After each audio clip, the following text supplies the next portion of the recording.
Hello and welcome to the Physiology of Endurance Running podcast. I'm Owain. I'm joined by Dan. How you doing, Dan? Yeah, good, thanks. Yeah, good.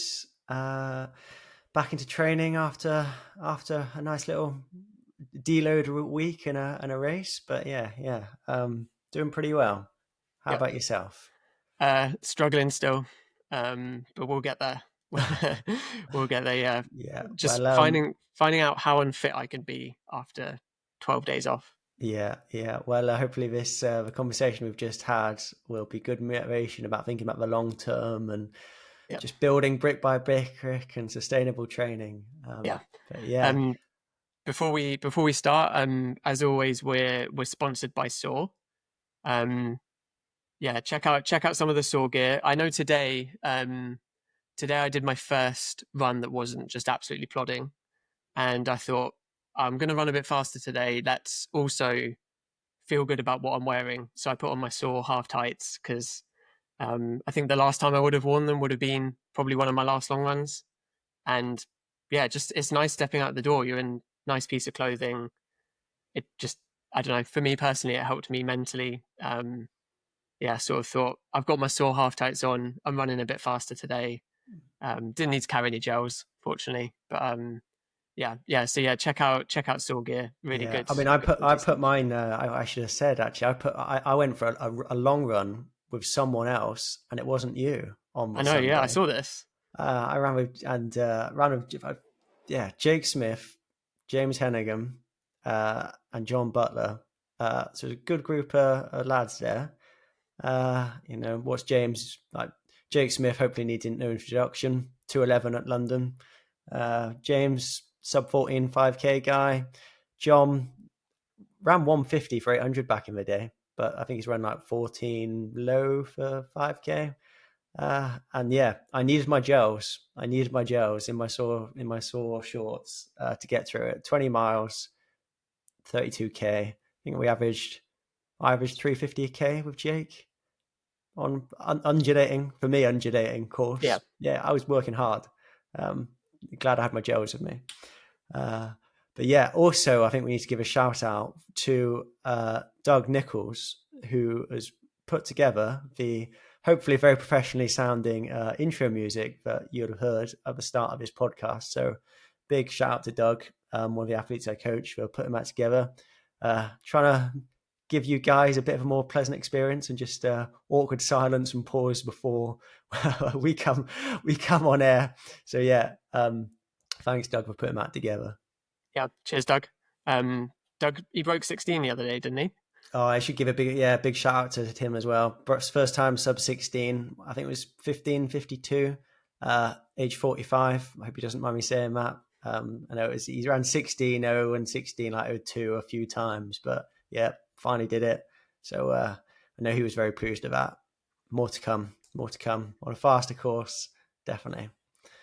So today's interview is with a guy called, well, he's known online as Sirpoc, but his name's James. Um, James, he didn't, as he points out, he didn't start the thread, but there's a really, really big Let's Run thread. And I guess James is probably the star of the thread for putting forward this sort of training idea that's picked up the name Norwegian singles method.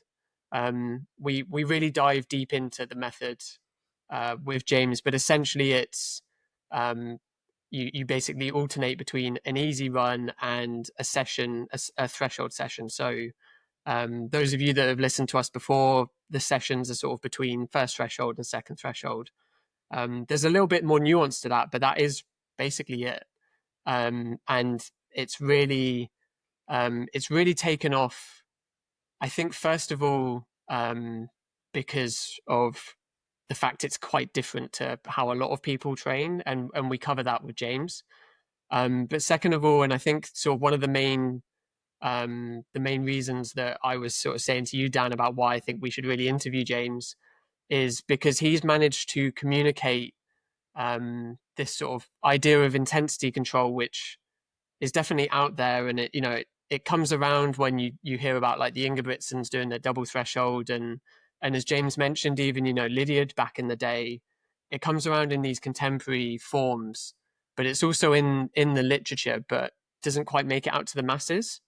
And James, although Let's Run and Reddit is still very niche, he has managed to explain this idea in a very simple way that a lot of people are benefiting from, which is something that maybe isn't.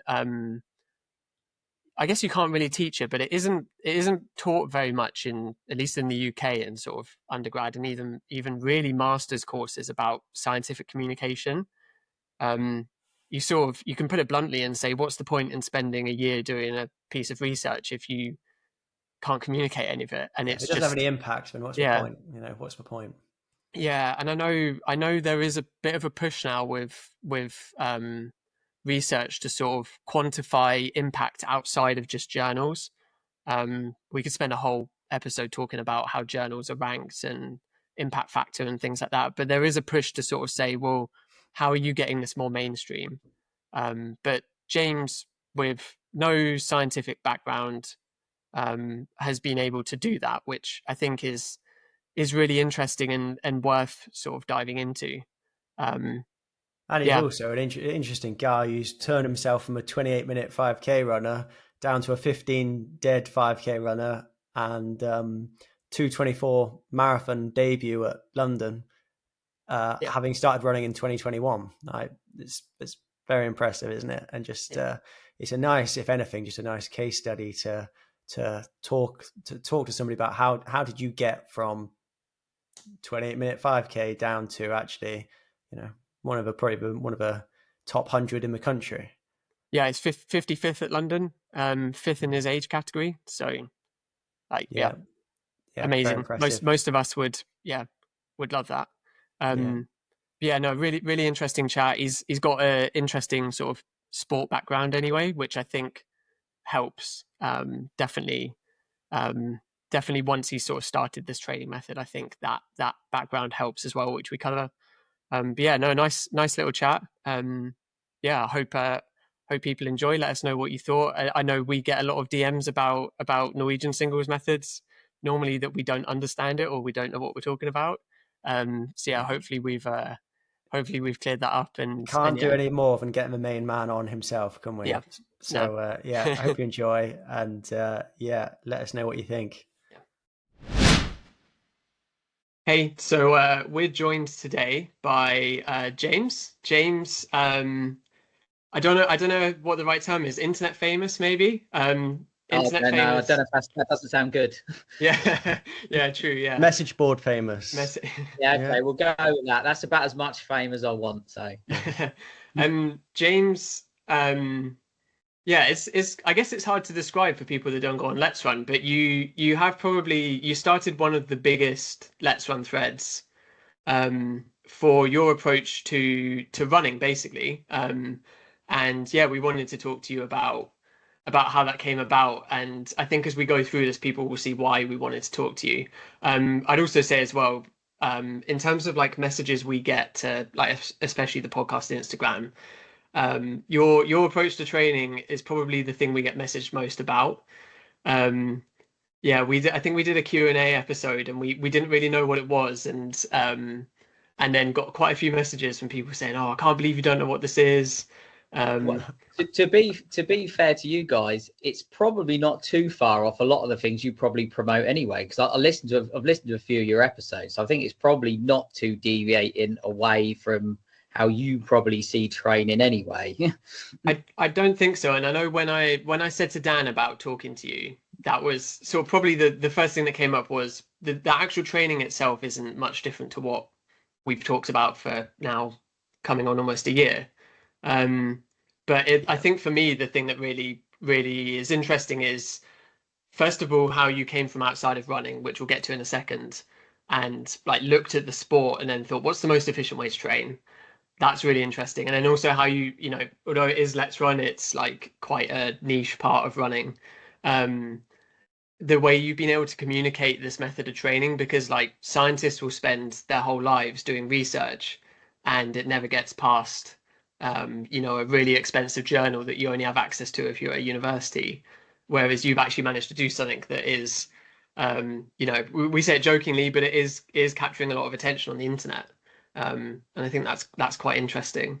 I think it's trying to bring sort of like, I always worry that guys like you guys who do this for a living would worry that it's trying to simplify something that's actually quite complex but maybe into a structured or a framework or a package that's workable maybe for people who work 9 to 5, who have jobs, who might only have an hour a day to train. That's kind of where the genesis of where I'm sort of thinking about it from, or where I was trying to solve the problems from, or a lot of the problems that I found with running in the first place. Yeah, I mean that's I'm sure Dan will say the same. That's sort of what we do when you're working in an applied setting. It's problem solving, isn't it? It's not you very rarely do you have the ideal conditions for high performance, right?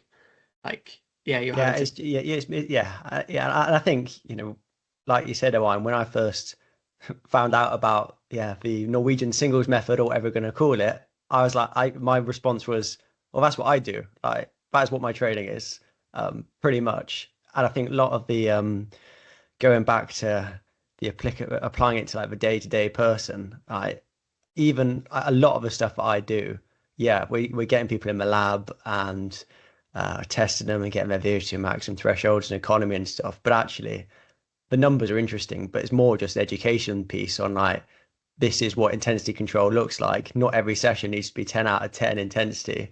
Like, you're gonna build a bigger base, whatever, chronic training load, whatever you want to call it, from just controlling your intensity and not going really hard on your easy days and not going really hard on your hard days, just doing a lot of work. And that's how you get fit. Yeah, exactly. I think where I wanted to maybe start was just briefly on your background, James, because I think it's really important to the story. So have you come from road TTs or just cycling in general? Because Just road TT. So like, Yeah. in terms of road cycling, I'd be a terrible, like, I'd probably be like cat. I don't know if you guys are familiar at all with sort of like road cycling categories. I'd Yeah. probably be like a road cat 2, cat 3 road cyclist. But what I realized is, with the sort of the skills that I had, I could probably condense in a short amount of time and be quite good at TTs, whilst wouldn't have the endurance side. So I'd get spat out the back in a big road race. But maybe I could condense maybe 8, 9, 10 hours training a week. I could probably compete with those guys, but on sort of a 20-minute race, 50-minute race, which might be your 10-mile, 25-mile TT. I think a lot of people who probably do TTs in the UK scene probably fall into that category. They probably don't quite have the amount of hours to compete on the road racing scene, but they might be able to get away with competing with those guys who might be maybe even like neo pros, first year, second year, those sort of thing. But you might be able to compete with them in a TT. That's sort of where I was at, if that makes sense. Yeah. And I think would it be fair to say that the road TT scene in the UK is probably like quite nerdy? It's really nerdy. It's like, it's insane. It's like actually, guys who are interested in the physiology of stuff, actually, you tend to get quite a lot of sort of maybe guys who are in that but aren't academics, but probably in another life should have been, with the way they look at it and the way they structure it and the way they think about things. So it's probably, I always say, sort of nerdy runners. You're almost in the wrong sport in some ways, because you'd actually be more sort of like appreciated, I think, in the TT world. Yeah, there seems to be more scope for doing well, it's a very broad term, but like nerdy things, like Yeah, that's messing why I around with will go skin with that. suits and fairings and stuff. Like And it's there's just way more scope, isn't there? the beauty of like the time trial is it's so quantifiable, isn't it? Like Yeah, cycling is more quantifiable anyway than running with power. yeah. Running power meters are not the same as cycling power meters. Like, so No, maybe we'll so get some that, comments on that. If you got a stride meter or whatever, it's not yeah, the no, same. I get It's not the stride, same but accuracy. And then, yeah, you can go in the aero tunnel, can't you? The wind tunnel, and see and quantify how much watts you're saving here and there. yeah. And yeah, it's a different world, isn't it? It's a different world. So I guess why did you stop that? Why did you move to running? Just really out Um, of curiosity, but to be honest, it's just one of those things. I'm one of those people who dive into things head first, try and solve all the problems, and then it just came a point where I'd had 1 or 2 crashes. You know, you get injuries, broken collarbones, those sort of things. I just stopped riding one day, really, and that was that. To be honest, it was just one of those things that happened that was a hobby, and then it wasn't a hobby anymore, and that was it, really. I guess we're not used to the idea of like you fall over when you're running, and like maybe worst case you break your wrist, but if you fall off your TT bike, you break a collarbone and you spend a lot of money fixing the things that are broken as well. Yeah, it's not just that, it's the time, the recovery, and you know, like I say, I'm a regular person, regular job, and having things like, you know, I was off work for 8-10 weeks with broken collarbone, broken shoulder blade. It just gets to the point where risk reward, you'll hear me say risk reward quite a lot, and the risk and the reward just wasn't like there. And it was probably around 2017, and just stopped riding. That was it, really. And did you then move straight into running? Is this then where you looked at running, or did you take a No, I didn't do anything for maybe probably about 4 years. So lockdown, and just when everyone else was out running during lockdown, I was out walking. And then for some reason, sort of things happened that made me think, well, why am I walking? I could be sort of running. And this was probably around 2021. Yeah, 2021. So probably 4 years of doing nothing, really. Absolutely nothing. And at that point, were you then, you thought, okay, I'll get into running. Did you then basically dive headfirst into the literature and some of the sort of, I guess, information about running? No, I sort of looked at it. I was out with I was out with my girlfriend at the time, and she said sort of like we were watching a running race. And I just sort of casually said, "Oh, I could probably do that." And, you know, stupidly, and then sort of didn't think anything of it at the time. Maybe went away and thought, why not? And then just bought a pair of running shoes and probably did what everyone does: go out, ran too hard, didn't have any structure, didn't really know what I was doing, and probably the same sort of journey most people probably have in running, I assume, at the start, where you're just running for no purpose. There's no structure, and probably everything you do is too hard anyway. Yeah. But were you initially, James, have the same mindset as cycling? Like, I want to be good, so I want to maximize what I can do, or is it just sort of more gradual, like, development? That's a good question. I think at first it was just get running. I thought, right, I do need to do something, and I thought run for a couple of weeks, and then sort of do a park run. That's what I thought. Do a park run. I'm sure you guys are familiar. You've probably done tons of park run. And then I thought, maybe not. So I did a 5k TT on my own, and I ran about 28 minutes, and I thought, we're in trouble here. So that was kind of the start point. I thought, right, well, I'm going to have to look into this and work out. That's obviously not good enough for me in my head. I'm going to have to work out what to do next. And that's when maybe I bought what you would consider more mainstream, off the shelf running literature. And actually looking back, that was probably the biggest mistake that I made, I would say, in some ways. So what? Yeah, I guess, do you want to expand on that? Yeah. What did you buy? You might go to Waterstones and you might buy Daniel's book or something like that. Something really that's probably a bit overkill for someone who's just starting out running. Really, I would say it's you're probably going to make those gains just going out running, I'd say, for those first 3, 4, 5 months. But because I improved using sort of those more traditional off the shelf, the type of training plans you might get in the back of books, etc., that made me think, oh, well, this is going to work. But actually looking back, probably anything works, doesn't it, really, in that sort of first 3, 6, even 9-month period. So it sort of set me up in a way to a full sense of security that, okay, so running is different. There are these, different rules maybe that apply to it. So I kind of stuck with it without really even thinking back or thinking what worked when I was cycling, for instance. So did you then, you said you followed that for about 9 months. Did you then start to plateau? Did you have injuries? Or what happened? I guess first 9 months was great, really. First 9 months was great. First 9 months was just chipping off time and time and time and time. I think I got to around like maybe 21-minute park run or something like that. and it was just constantly getting better and better and better. And I got to around about 9 months in, I thought, right, big winter, you know, do as much as I can. Got to around maybe about that 1850, 19 flat mark for 5k, and that's kind of where the trouble started, I would say. Yeah. What was the trouble? Like injuries or plateauing, or just, it's probably, again, you've probably heard this a million times, it's just maybe the sessions start to feel a bit hard. Maybe you're not seeing any progress in the same sort of way. Maybe you know, your calf might be sore one day, your hamstring might be tight the next. Just the little things that all sort of add up to the fatigue pot, if that makes sense. Yeah. And so at that point, were you then sort of reflecting and taking a step back and saying, is this working? Yeah, I was thinking, why am I not getting any better? Maybe I was thinking, is this my peak? Which I thought was probably unlikely. I wasn't 100% sure, but I thought, well, what am I actually doing here? When you strip it back, really all I'm doing is running either moderately hard on my easy runs or running really hard on the sessions. And again, I'm sure that's not news to you guys, a sort of pattern you see sort of time and time again of people starting out.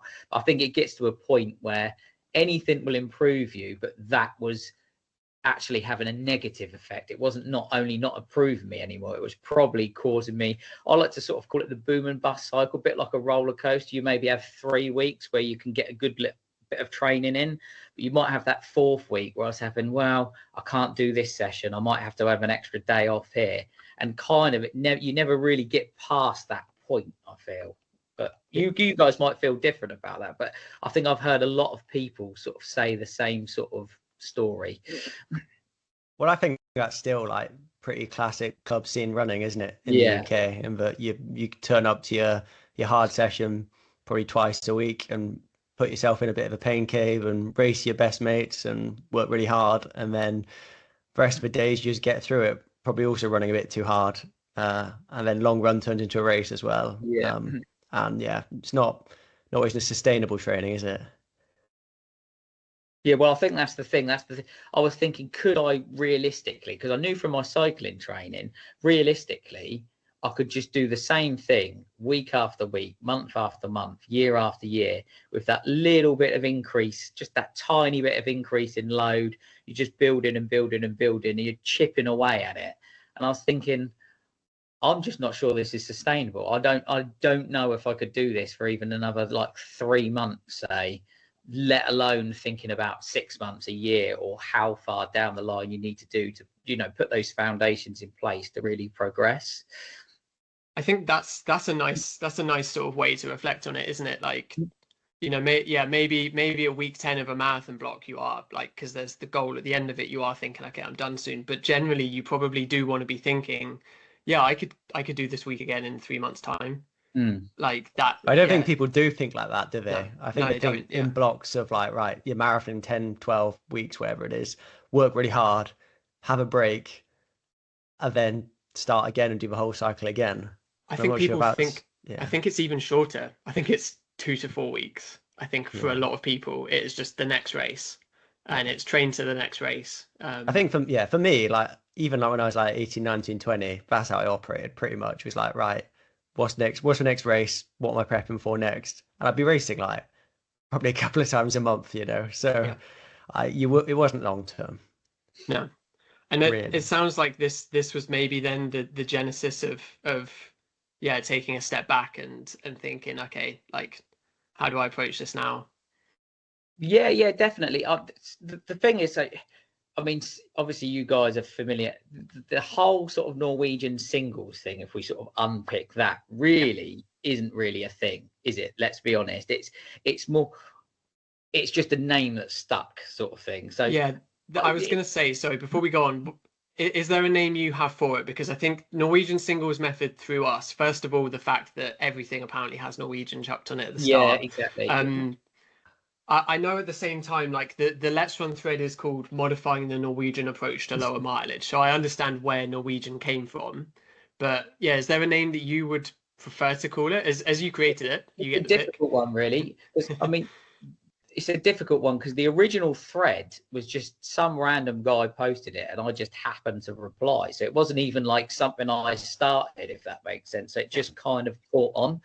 I don't know. It's a difficult one because I understand how actually it almost triggers some people. I don't know why, but it almost like I see it kind of just as a name. But my going back, my whole thinking, I didn't even really know what the Norwegian method was, and the only thing I was thinking at the time was sweet spot, because as a cyclist who's a time trialist, my whole goal was to think, well, actually, how on earth am I going to recreate sweet spot in running? That was really sort of what I was thinking. I didn't have any other focus other than that. Okay, I know sweet spot intensity is very controllable, very maintainable, are very progressive if you just continue and continue and continue and continue.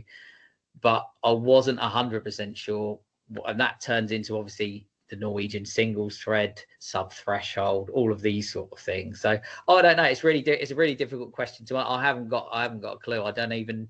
Maybe you guys can help and come up with a name, and we can like put that to bed.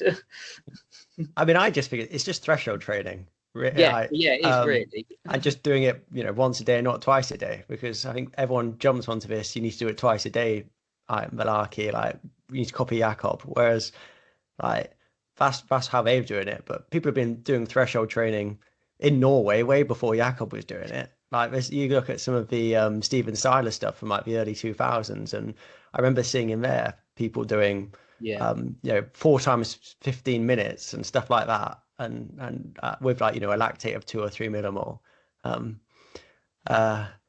So yeah, in my head it's just threshold training. But we can call it Norwegian single. Norwegian single sounds a bit sexier, doesn't it? A bit cooler.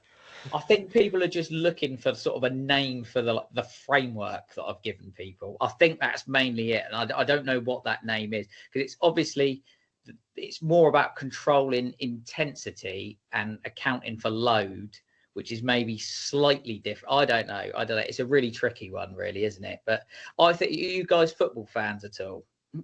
A bit, yeah. I'm not in any definition, but yeah.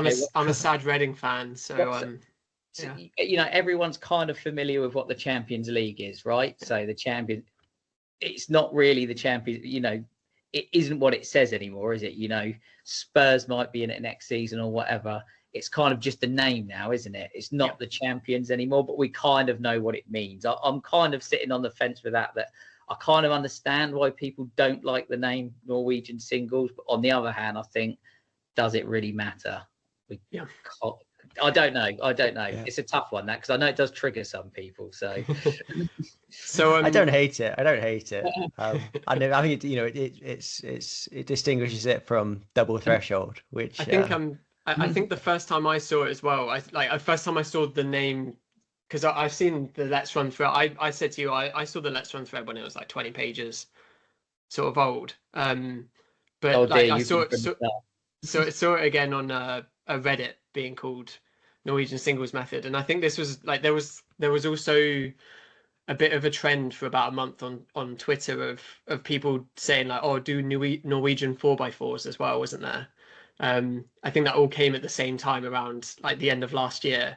And I just thought, why is everything being called like 4x4, Norwegian 4x4s, Norwegian singles methods, Norwegian double threshold? But that, like you say, if people know that it's called that, then yeah. I don't know. People just like to name stuff, don't they? I think people just like a nice tag, a nice fad to get involved in and like name it. People have probably forgotten about it in 18 months. Someone else would have come along and improved it or whatever. So it's. So can we get into a bit more detail then, James? What is your take on what is Norwegian singles approach? What does it actually look like? Like you've talked about sweet spot, but what would a typical session like? What sort of intensities are you trying to hit, and how does that fit into a week? Well, I try to think of it probably more like what you were saying about earlier, Dan, with sort of like thinking about 2-3 months in advance. What can I do for 2, 3, 4, 5 months just constantly? So what could I do in that sort of block or that period that's maybe consolidate what I've done and just push it enough that I'm getting more training load stimulus, so I'm probably getting myself fitter, then just do the whole cycle again, sort of thing. So there is no cycles, it's just a constant improve. If you think it took me maybe 2 years at least to go from sort of 5 hours a week to maybe 8 and a bit hours a week that I am now, you can see that I'm not in a rush to say go out and do 5 hours this week and go out and do 5.5 hours that next week, and then so on. It was a real gradual build. But in terms of the actual sessions, my only focus was, what can I do that's a workout that's stimulus enough that I could do another workout maybe in a couple of days, and then another workout in a couple of days, and run easy enough in between that I'm recovered for said workout, but I'm getting some of that stimulus that obviously easy runs do bring. And that was it really. And it was just about finding what of those intensities worked or were manageable. So that's kind of how it all started. And it hasn't really changed much 2 years later, to be honest. And how did you go about like finding that intensity? So I tested. The best way to describe it is I tested lactate, so I didn't have to test lactate anymore. That's the best way to describe it, because I didn't. For me, someone who's running an hour a day, that is not manageable to just be committed to that, wasting money on testing lactate, all of those sort of things. So what I did was try and recreate the sweet spot intensity by finding a pace to use as a proxy to create the lactate that will sit you sort of in that range, what you'll be familiar with, sort of under the second lactate turning point, maybe LT2, whatever you want to call it. And just enough that you're just getting enough of that stimulus. You maybe get 95% of the benefit of threshold, but it's not so much that it tips you over the edge that recovery becomes difficult. The fatigue doesn't necessarily build. You can just tick off an hour in your day, get on with it, move on, easy run the next day, session the day after, and then just keep going and going and going effectively.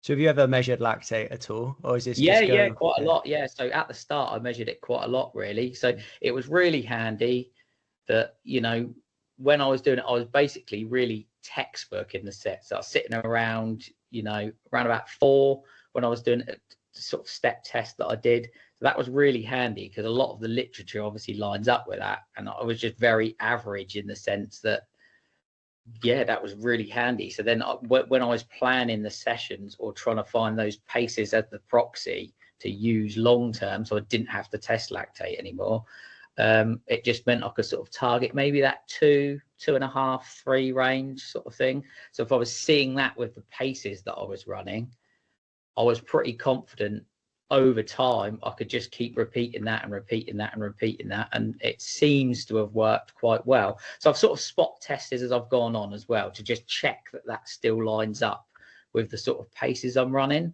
But I'm probably 9 times out of 10 I would imagine it lines up quite well. The odd session maybe goes over here or there.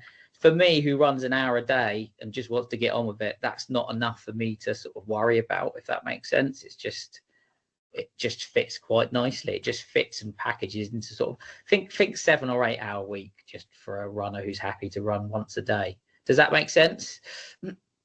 Yeah, no, definitely. I think just a couple of things from that. I mean, I don't take my lactates very often. Like I do, if I'm in my lab, I will, because I've got an analyzer literally there. But like I just did a session on my treadmill this morning. I know the feel of what it should feel like to be at those sort of intensities. I know what my heart rate should be. I'm going off of heart rate much more, but actually, even if I didn't have heart rate, I would know what intensity to run at. Just because I think I've initially calibrated myself against the lactate curve, and having at one point taken a lot of lactates, I don't need to do that now. What sort of intensity to be running at. But I think another thing that people it's a bit of a misnomer that when everyone hears about Jakob and everyone else doing threshold training, they think, all right, it's hanging on to about 4 millimole point for as long as you can. Whereas like it is sub threshold, like you said, James. Like they're not, like people are operating just below that LT2. And when I say threshold, I probably mean between LT1 and LT2, or that Yeah. first rise in lactate and that point where like that highest intensity you can sustain, where lactate doesn't accumulate in the blood or keep accumulating in the blood One of the things, exponentially. what I was going to say, one of the things I found was how shockingly the fatigue rises so quickly the next day. So when you're going in, once you've gone over, say, if you know that if you know you might sit around 4, once you go over that, it's sort of exponential almost, the fatigue that goes along with that. It's quite shocking, actually. Sort of that's where I think intensity control really, really sort of, that's probably the most important thing of what I do, or what I think of when I go out for a run. It's right, again, making sure not getting greedy. I always think about it getting greedy. People feel great on the day, so you think, right, I'm going to smash it now. Let's up it for that last 3k of maybe a 4x3k set. But actually, in the long term, they're probably the days again that add to that pot of fatigue that all catches up with you in the end. I think there's definitely a big element of I'm trying to think of the right word, but just you have to actually be quite confident to do this sort of training. I think where like Dan said, like I go off of heart rate as well, and I don't have anything else shown on my watch, so I'll go and do I'll go do 5-minute reps, and I'll just be seeing the heart rate on my watch, and then I'll see the pace at the end, and the mindset for me in that session is that's the physiological box I want to tick. And as long as I don't go over this heart rate, I'll tick that box. Whereas, like you say, other people are looking at pace and they're thinking, oh, I could go a bit faster here. That'll mean I'm a bit fitter. And actually just being able to say, no, this is all I want to do today. And it almost doesn't matter what the pace comes out as, because I'm ticking the right physiological box and then just moving on to the next day. I think it takes some confidence, but then once you're able to do it, and once you see that it's working, it's one quite liberating, I think. Like it's a really nice way to train, I feel like, when it's going right. If you finish a session and the pace is really slow, you're like, oh, this sucks. But also I think that's where you really start to understand, like having done it myself, where you then get the people that absolutely like are bought into this and sort of spread the word online. Because once you go through that sort of mindset change, you're like, wow, like, you mean I could have been training like this all along, sort of thing. I think that's where you're seeing that sort of response online as well. Yeah, I think I've had quite a lot of people who have said they've been maybe training for 20-25 years, and they wish maybe they'd been told or given this information, which I think is weird, because I don't think it's anything new, because Lydiard in particular, like, this is the foundation. Effectively, we're effectively doing the foundations of what he promoted goodness knows how many years ago, just without maybe that extra intensity to ice the cake at the top, if that's sort of what he might have promoted. So I find that a little odd sometimes, that people are like, this is something completely new. But I guess it depends on your background. A lot of this is maybe a bit stereotypical, but they tend to be American runners who I speak to, who have maybe gone through the collegiate system, and that is kind of like just crazy from some of the sessions I've seen those guys do. It's kind of like break a lot of eggs to make an omelette sort of thing, where it's just intense. And a lot of these guys who I've spoken to have gone maybe through that maybe 20 years ago, sort of in that period where I think mileage came down and intensity went up a bit, didn't it?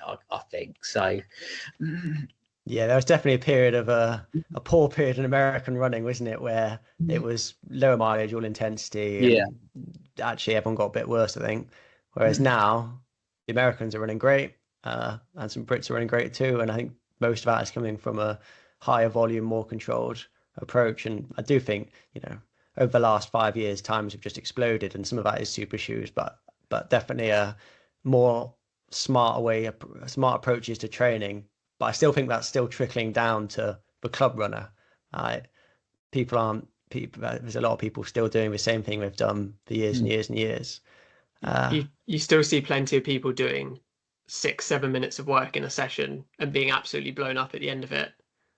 And they're in that phase, like you said you were, where they're just stagnant or even going backwards.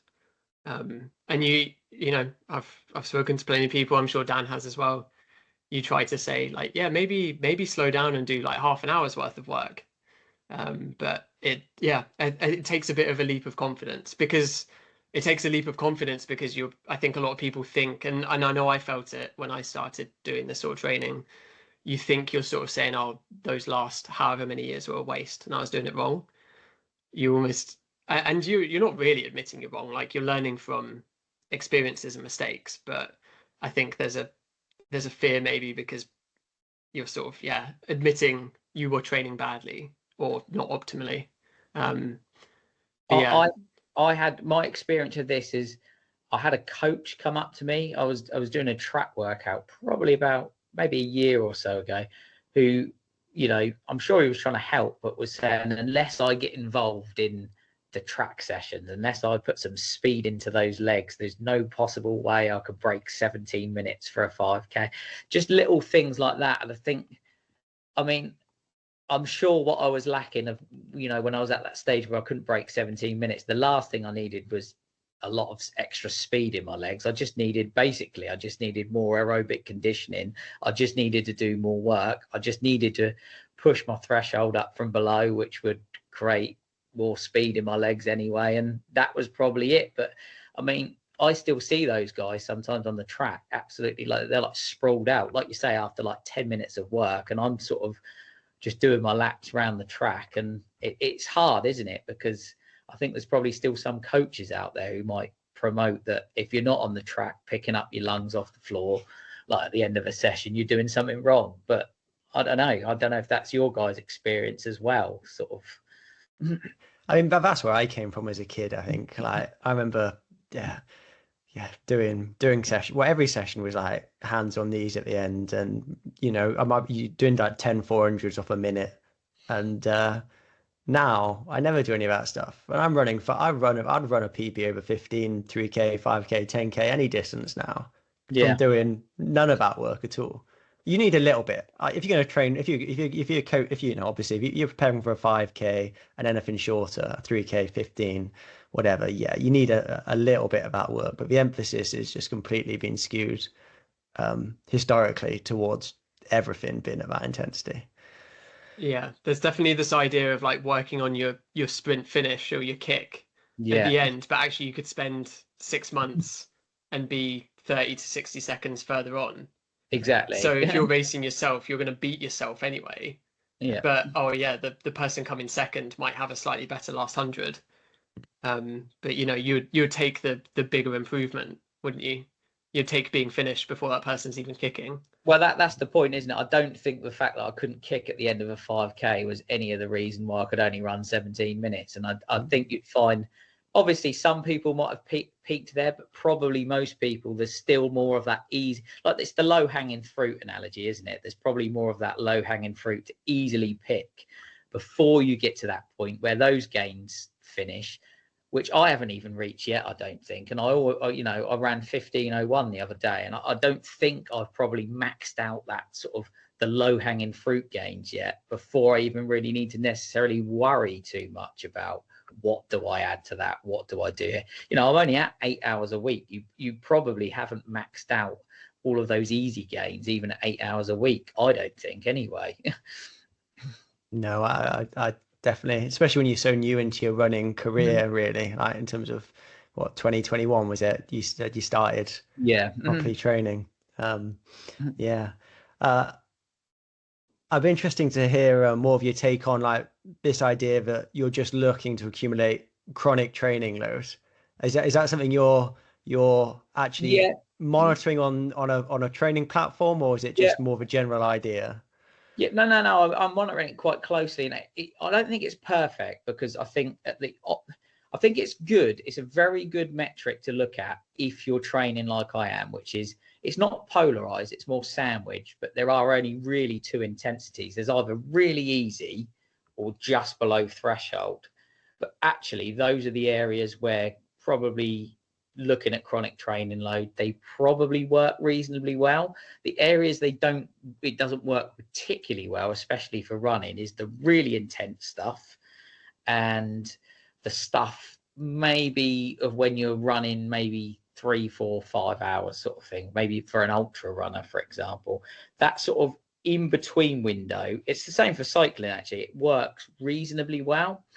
So it's quite easy, especially if you train the same way, to understand, okay, well, I've done X amount of I've got X amount of training load. If I do a bit more, that equals Y. And what I've found, it's pretty linear actually. It just becomes harder to gain the fitness in terms of X training load equals Y performance and so on. It's just more difficult to find after that initial year, if that makes sense. It's really easy to make those gains in the first year, then you're scrabbling around a little bit more. But I'm still making the same gains the more I increase training load. It's just harder to get there. Yeah, I think that's what I'm trying to say. yeah. I mean, I think that is, in my eyes, that's why threshold training is good, is that you can achieve a big stimulus. Like if you go back to 10 by 400 off a minute as a classic club session preparing for a 5k or something, or even 5 by a k off a minute or two, I can do sessions where I'm an hour long, an hour volume, and actually the intensity, if you look at like the heart rate and the paces, it's not that much slower than if I was doing 5 by a k. I might do 5 by a k in, if I'm fit, 250 to 255 off of like 90 seconds, 2 minutes rest. Or I could do 20 by a k in 3 minutes. Maybe a bit slower, 3 minutes, 305. 4 times as much work, but actually pace only a little bit slower, heart rate only a little bit lower. So you're obviously going to get a bigger benefit from that.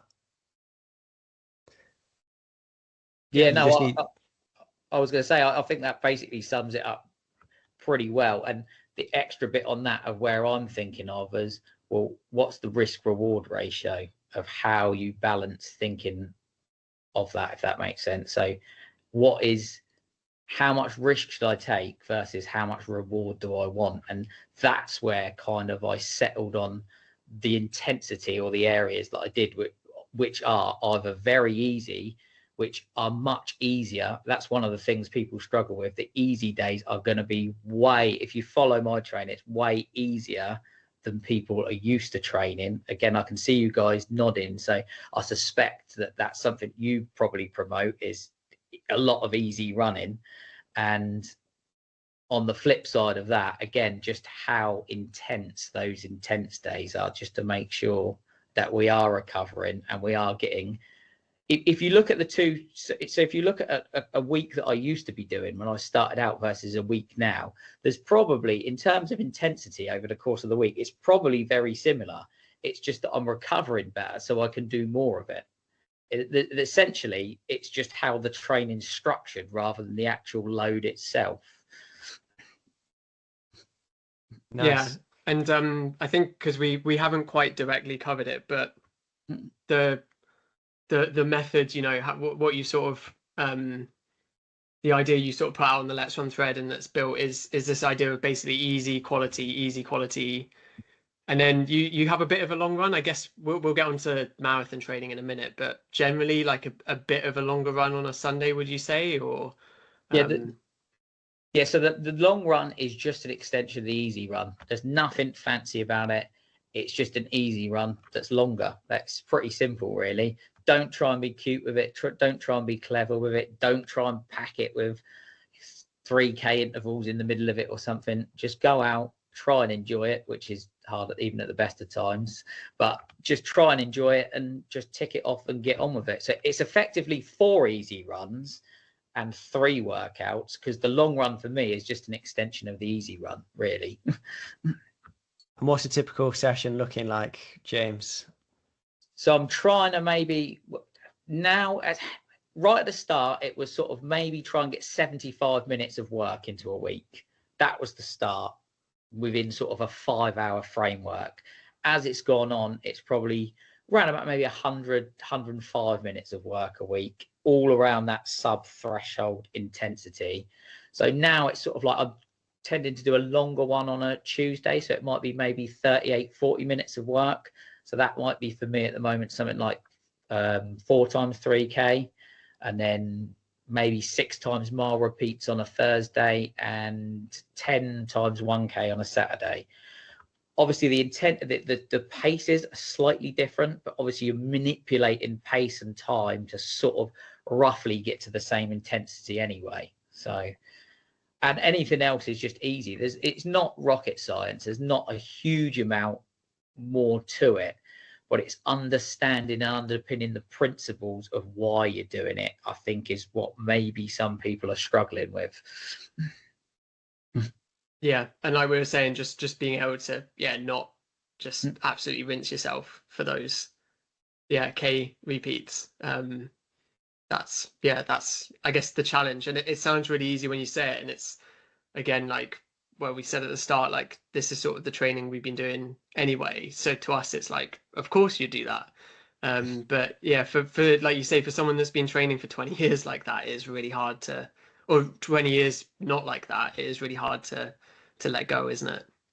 But I think one of the traps that people fall into and why people do this is like every session becomes a bit of a test of your fitness, doesn't it? Maybe you want to go out, where am I at? Right, we're going to do 10 by K. Last time I did it in 3:10. This time I want to do it in 3:08 or whatever.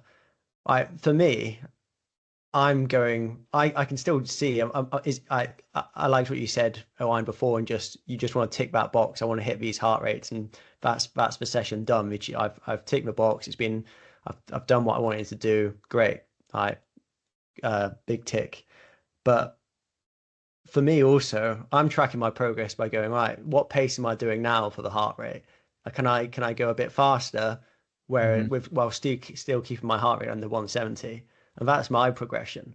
I could go run my reps and hit 180 at the end, and I'd be cooked, and it wouldn't tell me much more information than if I'm going just a bit more sub-maximally and just looking at what's the external like speed for the internal cost. And if the speed's coming up for the same cost, then great. I'm getting fitter. I don't need to kill myself in every session. And you could look at lactate, or you could just go out really basic and go, how does this feel? Am I running faster for the same 7 out of 10 effort? Great, right? I'm making progress. But people just get chasing splits, don't they, and running fast for each time. And like you said earlier, James, like if you're just trying to add 30 minutes of volume every to your week every week, like that's not sustainable. You can't just keep doing that exponentially, and you can't just keep increasing the speed of your reps every single week. It's just not going to happen like that. I think what you said, Dan, is interesting as well, about being able to, by not smashing your workouts or trying to race them, you actually learn probably more from them, like you say, because I can actually see almost when my, bit of a lame term, but when my fitness is leveled up, so to speak, because like you say, you might look at the end and think, oh blimey, like I haven't even reached 170 there on the last rep. I know I've probably gained a bit of fitness, probably going to race, and I'm probably going to PB. So I've learned as much from actually not killing myself and actually understanding, well, actually that's kind of crazy, because I'm now doing the same pace for a lower heart rate. I'm almost certainly fitter. You turn up your race and you PB by another 20 seconds. So you can learn as much from that, I think, as using each workout as a time trial or a fitness gauge. Yeah, I agree 100%. Yeah, go on, Owain. I think I'd say the other thing, we're talking about the benefits of this, but that like we said, there's a 260-page Let's Run thread of people saying this is really good. I think the other thing I'd add as well, when you are training and you're using RPE or heart rate to be the sort of cap of how hard you push, is if you go out and do your session next Tuesday and you're a little bit slower than this week for the same heart rate, then actually you should be looking at that and thinking, okay, well, maybe something was going on, maybe it was a bit hotter, maybe I had a more stressful day the day before, maybe I didn't sleep as well, and that means that you're running a bit slow and you've got that physiological cap on your intensity. Whereas if you were going to pace, you wouldn't have that. You would have just pushed through and you would have dug an even deeper hole. Whereas you almost get this like built-in benefit of like you don't even have to think like, oh, was I stressed today? Did I sleep as well? Should I slow my pace down? It just pretty much happens, and you don't need to think about it. You're just under control, and you do the work still, and then you move on to the next day.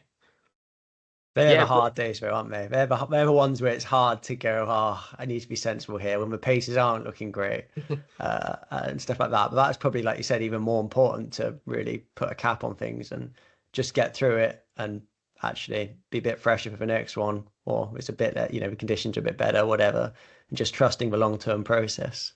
yeah. This morning was exactly that for me. This morning was exactly that, in the sense that it's windy, it's not great out there. I did an out and back 3K. There's no way the paces are going to be anywhere near of what I was expected in those conditions. Like you say, you just tick it off, get on with it. I haven't even looked at what the paces were for my run this morning, because it doesn't really matter. I know it was much slower, but it's just not important in the grand scheme of things. Obviously, I think you can use the pace as a guide in good conditions, but then maybe some of the stuff that I haven't posted on the thread is how I'm then adapting the conditions to it. So I know I'm not going to get, say, 3:15K pace because it's windy, because it's warm. And I'm going to be looking for, well, if I'm around that 3:20, 3:25 mark, and maybe my heart rate is still sitting under threshold by the last rep, we're all good. So like you say, that there's definitely different ways to skin the cat, but I do think just looking, I usually look at I don't know about you guys, but I usually look at my heart rate data maybe last couple of reps or maybe afterwards, just to sort of reflect on the session. I find it quite hard sometimes to use it during a rep. Maybe I'm unusual on that. I struggle, I think, to in the moment sort of thing.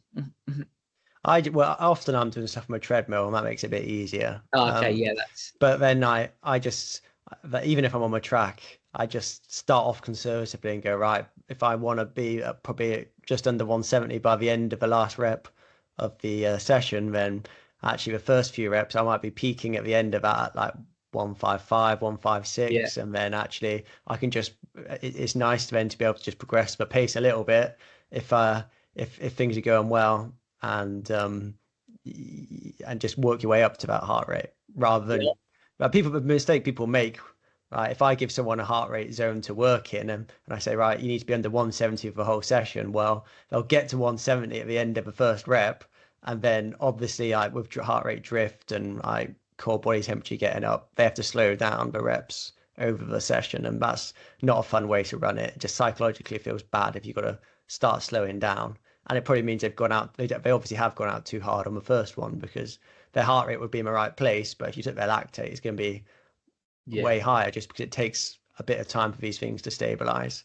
But it is one of those ones where I think it's just practice. And now, like I said, like I could just dial into the effort, and I know if I've gone out too hard, and I will also look at the pace and the splits, because you know where roughly you should be. And if you, especially in those, if you're doing longer reps, you can it's just a good idea to keep an eye on the pace, and you're not going off way too hard in the first minute of a 10-minute rep. But it is just an experience thing, I think. I was just gonna add, I found roughly the same. I quite often say to people, if you're sort of looking, you're probably going to be at least 10, maybe probably even 15 beats a minute sort of under by the end of the first rep on one of these sessions. If you're in that ballpark, you're probably going to be all right.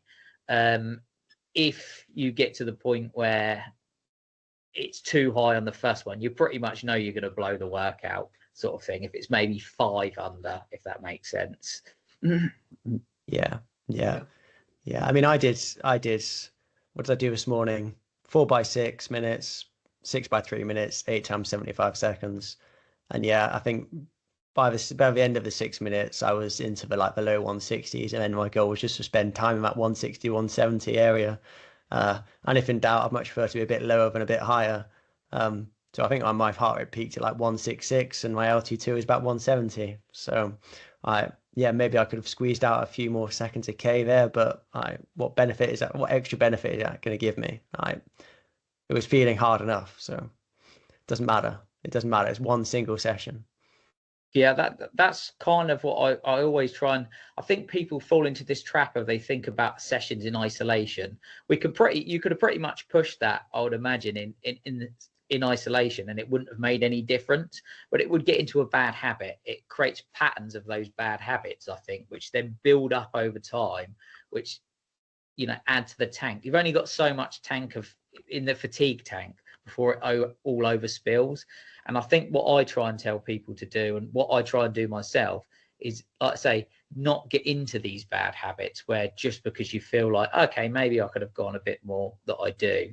Or, well, easy running especially. I know we haven't really talked much about easy running, but I find the one thing people, when they're trying to maybe, you know, work within the framework that I've put out there, is they're like, well, why can't I run my easy days easier? But, you know, I always try and say to people, well, what's the benefit? What are you trying to achieve by pushing these easy days, or pushing your workouts?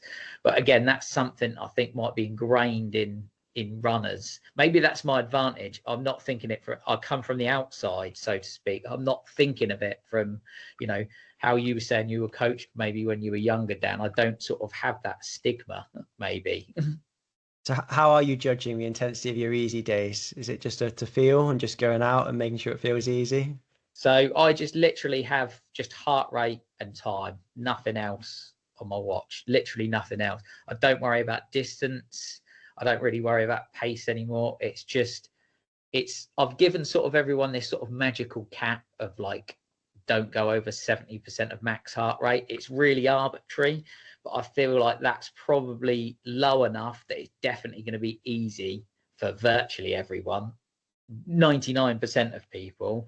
And it probably brings their easy run down way, way, way slower than anything they were doing before.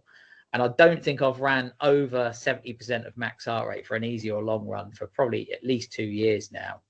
So I know that's an arbitrary value, but I think in the sense that everyone was looking for a framework, it's probably as good a starting point as any.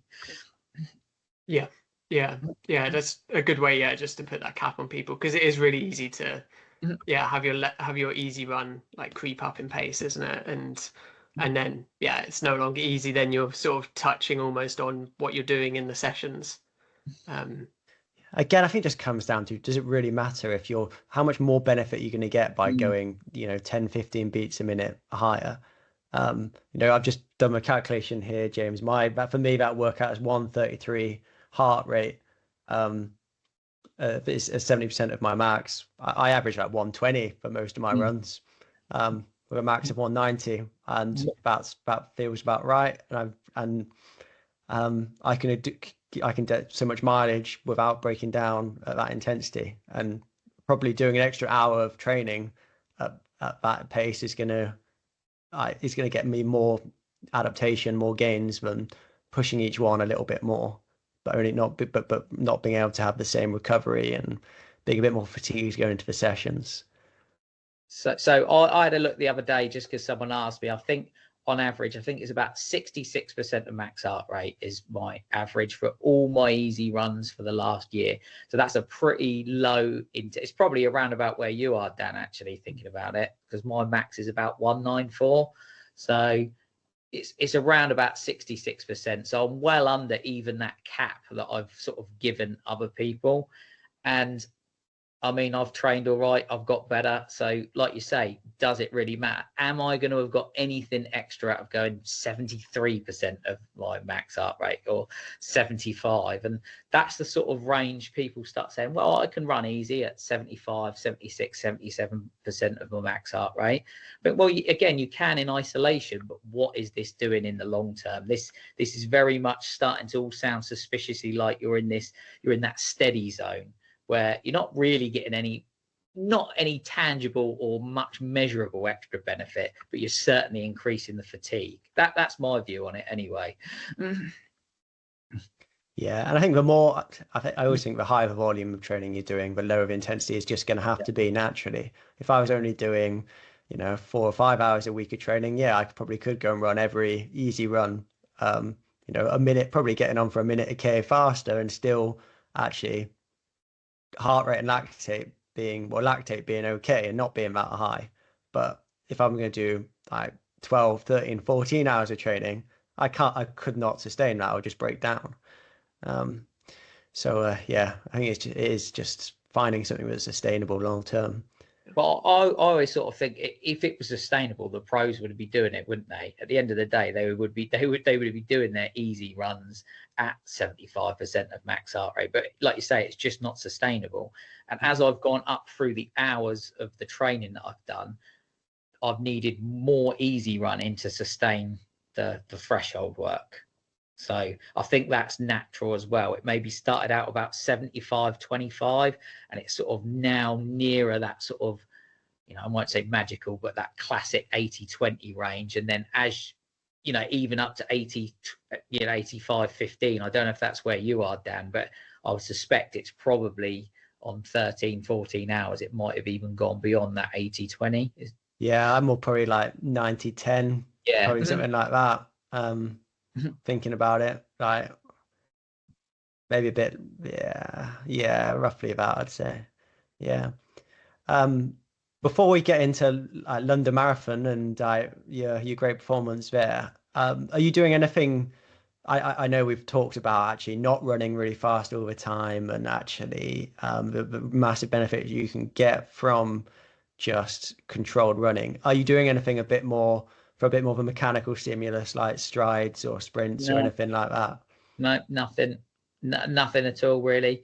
Like I do like maybe a park run maybe once every couple of months now. I think that probably maybe once every 4 or 6 weeks at the start.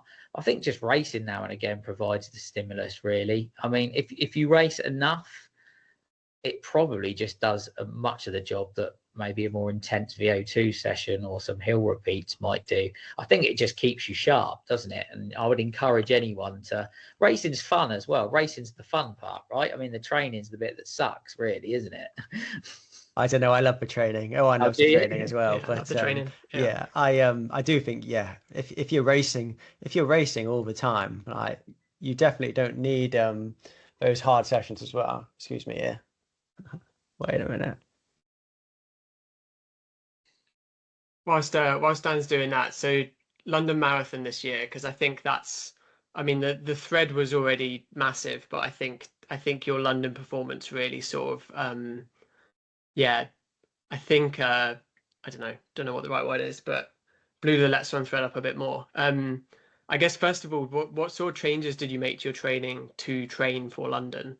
Not a lot really, because again, as an older runner, it's quite difficult. I think I looked at some of the plan. I'd already decided in January I was going to do the marathon, but I looked at some of the plans. I've just thought, you know, I'm in my 40s now, and I just thought, do you know what? There's almost no way I'm not going to survive some of these, let alone even get to race day or even put together a performance. So I was just thinking, maybe what could I tweak to sort of maybe stretch out my training enough that I would have that capacity to be able to pace a pretty steady marathon that was, you know, roughly in line with my other race times as well. So that I wasn't going into it just to do it to, you know, plod around and do 2:35 or something, which I could have done probably, but I just thought, what tweaks can I make to make sure I give myself the best chance, if that makes sense, to just really give myself a performance that was justified itself. Yeah. And what were those tweaks? Like anything sort of stand out in hindsight? Nothing really like revolutionary. So one of the sessions, I started off by extending one of the sessions a week. So that became, instead of 4 times 3K, that might be 3 times 5. So you're getting a bit more time on feet there. Slowly building time on feet on the long run, but again, and keeping the intensity the same or very low, again, sort of, you know, that 66-67% heart rate, where you know, where I'm going on a long run where I might be going 2 hours, but my heart rate graph is completely flat. So you're just getting time on feet, you're not again doing anything special, and then just building volume and volume and volume to the point where I knew what it was like again to keep running and being on my feet for 2 hours 25 minutes. So extending that long run, but also extending some of those sessions, and then kind of like a special period near the end that was maybe a month or so out, that was really up in the intensity to deal with sort of running on fatigue of what you're gonna have to deal with in a marathon. And essentially that was it really. It was thinking, okay, what would work in theory, giving it a go, and then seeing if it would work out on race day, which luckily it did. And how did you go about pacing your first marathon then? Because that's you've done very well to have such a solid debut and a even pacing strategy, and come out of the time you did off of never having done one before. Yeah, so I kind of knew where my fitness is at. So I did do some bigger sessions in that. So I did like a big 5x5 session, for example, in the build up, which was, to be honest, it was almost as bad as the marathon itself, that, because I did that on tired legs, which was deliberate to try and give myself some idea of what it would be like to, you know, run on fatigued legs. So I kind of roughly knew where I was at. And I actually think it's not that difficult to pace a marathon if you're honest with where your fitness is. That's the thing. So people might want to run a particular time in a marathon, but the blow up is worse because the time's longer. So I think if you roughly know where your fitness is and just stay conservative and not go out with, you know, that group who's running, they're saying at the start they want to run 2:25, but suddenly they've gone up the road at 2:20 pace. It's just making sure, for me, it was just making sure I knew what I could do and just sticking to that plan. But again, that's easier said than done. So many people I saw that day were just up the road and up the road and up the road some more. And I'd spoken to them at the start and they were like, well, you know, we could form a nice 2:25 group here. And the next thing you know, they're in the 2:20 group and they've blown up halfway. But to me, that's common sense. But again, I think that's something maybe my non-running experience and just being quite methodical about what I do. Probably I was just like looking at my watch and thinking they're going too fast, just let them go, and then just doing my thing really. You're right. It's just, I think it's just about being honest and objective, isn't it? And people do just get carried away on the occasion. If you should, from your training, know what sort of paces you can sustain, and just factoring in conditions if it's not quite as good as you want. I've preached heart rate, about using heart rate for pacing before, but actually I could go in now having knowing what I should feel like each stage of a marathon, and I would know if I was going out too hard, if I had no heart rate, probably if I had no pace as well. I would just be confident of, this is what it should feel like. What's my breathing like? How hard does this feel for my in the legs? And it's I do think it just comes down to being like honest with your fitness and not getting caught up in the occasion, and just being objective. And this isn't, like you said, this isn't the time. This is the time I'd like to run. It doesn't matter what I've done in the last 6 weeks to justify, can I do that time? You can wish you're going to run 2:20, but if you're not in that shape, you're not in that shape, and going out of that pace is only going to lead to a big blow up, isn't it? I did actually use heart rate. Actually, I've not really used heart rate in races before.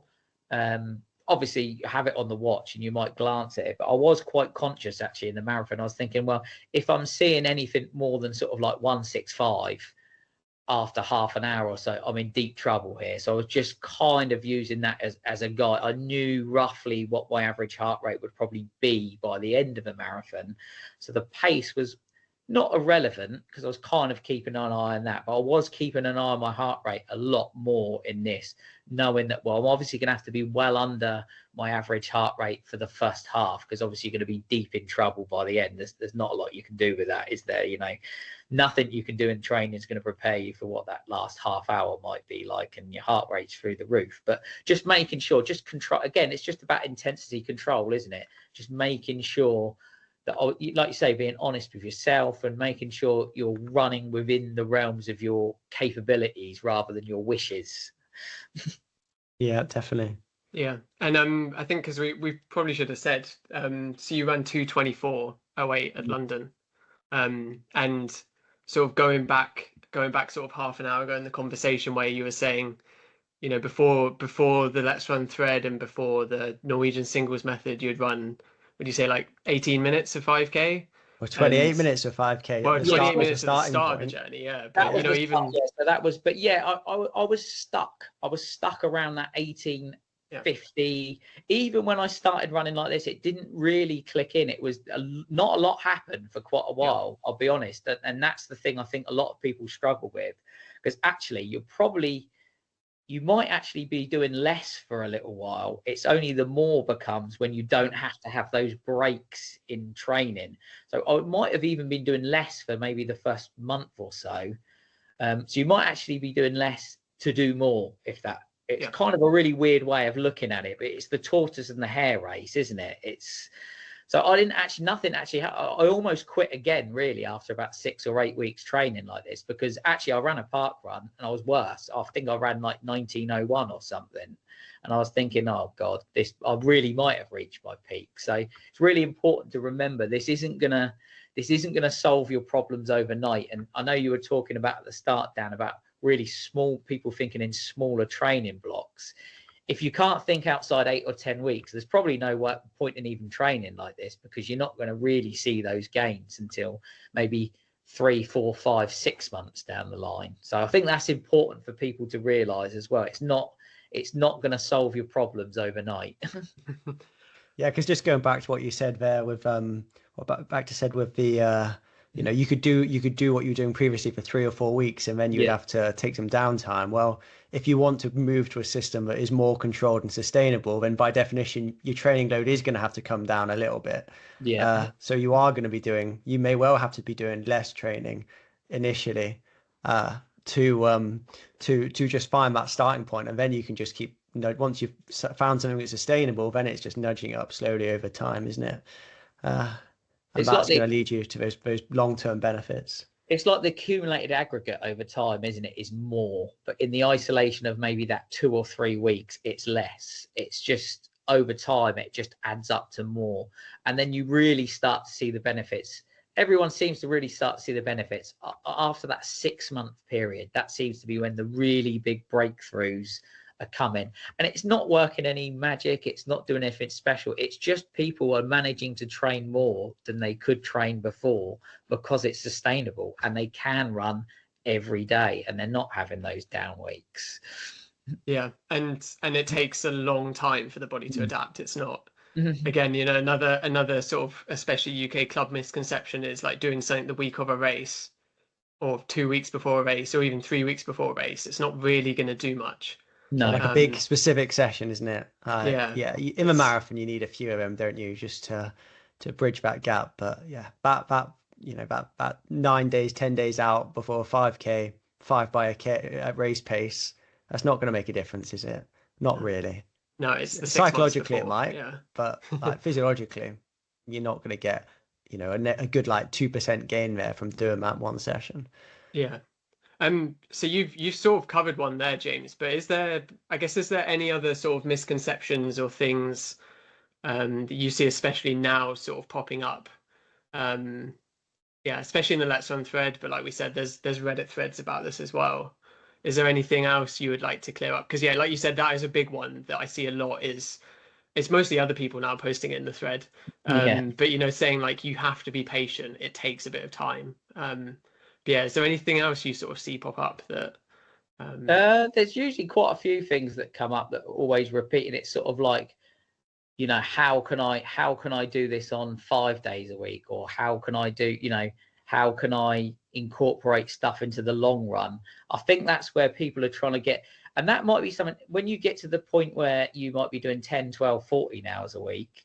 That might be somewhere where you get creative with things, or you might be doing some specificity or whatever. But I think most of the misconceptions are that you still need to do your VO2 sessions. You still might need to do speed work. You could do strides. I don't do strides, but you're welcome to do strides. But again, they're not potentially essential to it. They're not the difference maker.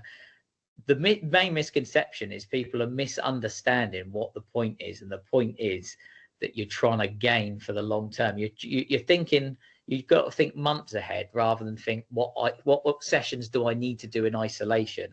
And people will come in and they'll put their training plans and they'll plan out, the next 6 months. And it doesn't really work like that, because you don't know how much load you can increase. You don't know how you're going to get from A to B. You just know that it needs to be sustainable. And I think that's probably, in a gist, that's probably the biggest misconception. They're not understanding that there's no magic here. It's just sustainability, repeatability, what you can do for an hour a day, 2 hour long run on a Sunday on a weekly basis. And it's absolutely just maximizing that. There's nothing really much more to it. But I think there's a lot of, once you unpick that, what a lot of people aren't understanding is a lot of core training principle, probably stuff you guys cover all the time, that underpin how you're going to get from A to B. Yeah, exactly. Yeah. Yeah, and I guess that's going back to where where we were saying at the start, where we first sort of saw the training, and we were like, that's sort of what we do. But like we said, you've managed to package it and explain it in a way that that people seem to understand. And yeah, like we were saying, that's maybe the downside of research, isn't it? That you can't definitively really ever say anything at the end of a paper, and it's so hard to measure like different training methods, because there's so many other things going on. You might go and measure it, but then you spend the whole discussion sort of giving reasons why that might not be the case, because that's just how research is done. Research just isn't accessible, isn't it? And like that was one of the reasons for starting the podcast in the first place, just sort of sharing some of the stuff that we think is pretty well established, but just hasn't reached the public domain, like threshold training or fueling and pacing and all this sort of stuff. But yeah, it's nice to have basically you, James, as one case study who's like proof from a pudding. You've gone from a 28-minute 5K runner to a 2:24 marathon runner. I think essentially, you're talking about sort of a framework and a structure. It's probably not even the best way to train. It's just probably a better way to train than most people are already training. I think that's why most people have had success with it. It probably just provides a slightly better structure, or in some cases a much better structure than what a random runner that you could just pick is already doing. And I think that's really probably the secret to why not everyone, but a large percentage of people seem to have had quite a lot of success following it. Yeah, 100%. And maybe there's a few people listening to this that maybe it sets a thought off about giving this a go. I mean, we've preached quite a lot about control, haven't we? And it's certainly, I do think it's the main thing that people get wrong is just intensity control. But yeah, it's interesting, isn't it? And how does it apply to other people? I think, like you said, James, for most people, this is going to work great. I think there probably are extremes where for me, for example, I'm starting to get capped out by my top end speed because it's so poor. Like if I'm racing a 3K and I'm running, I want to run sub 14 for 5K this summer. That's a big aim. That's 67 pace for 400 basically. Well, the max I could run a 400 in is 60 seconds. I'm getting pretty close to what I can mechanically just put out there. Then you also have people who actually their VO2 max is super low, and actually if you keep doing the threshold stuff indefinitely, you're probably not going to make a massive influence on that VO2 max, and threshold gets just pushed up really, really high, close to it.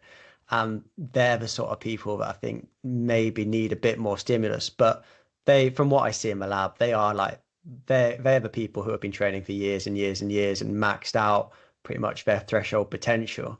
I don't think many people are in that boat, which I think why you said generically, if you're going to give one sort of generic structure to a whole group of people, this is going to work for most of them. Just based on like physiology and just that idea that just more training is going to be better, and doing more training for a big longer period of time, more chronic training load, more adaptation. Just running for another year is going to make you fitter, isn't it? If you can just do a little bit more that year than you did the year before. Yeah. I was going to say, I think that's probably a good place to leave it, I reckon. Yeah. I was going to ask what's next for you, James. What's next? Are you mic drop now, one marathon and done, or is there going to be another one on the cards? It's difficult because it's a tricky one, isn't it? Because I'm at that age where it's hard to know now, because performance might start to decline via age. But there's part of me that would really like to just tick off a sub 220 marathon. I don't know. It's like a little itch or urge there that's just making me think I'll be 42 next year, but maybe it's possible. I know I need to scrape out a bit more training. To get there.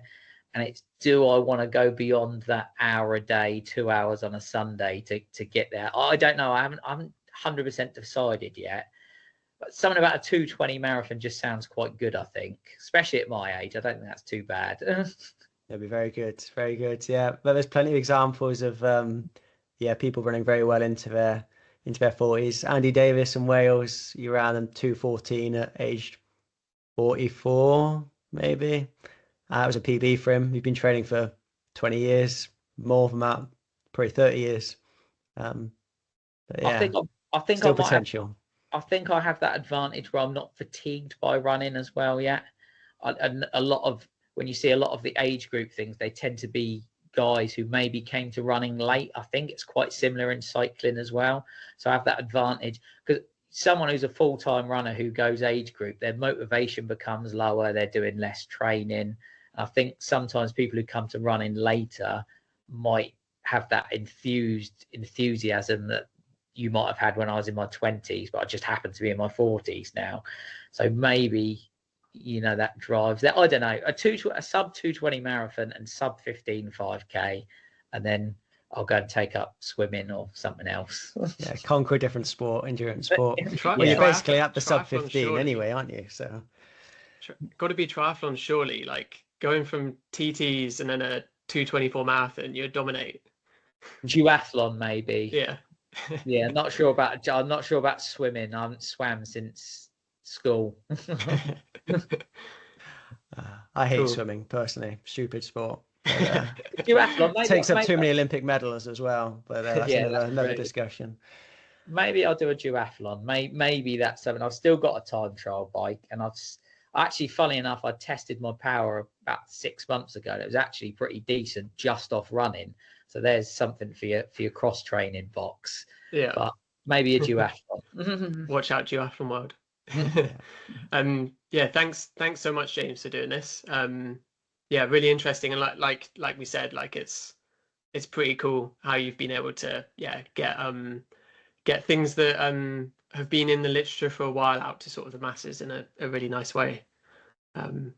Like I say, I don't think it's anything new, but hopefully if nobody can take anything from this, they can take the consistency part, following some sort of structure and not getting carried away with themselves. And actually, if they just think long term, it might probably be better than thinking of that running in isolation of the session. Thanks for coming on the podcast, and anyone that wants to check it out, there's like I said, there's the Let's Run thread. We'll link it, shall we? We'll link it somewhere. Yeah, we'll put it in the show notes. Yeah. You're brave if you go on Let's Run. I'll tell you, it's a harsh world. They don't suffer falls easily. Yeah, we'll see what they make of this. But cheers for coming on, James. And all right, lads. Cheers for having me on. Cheers.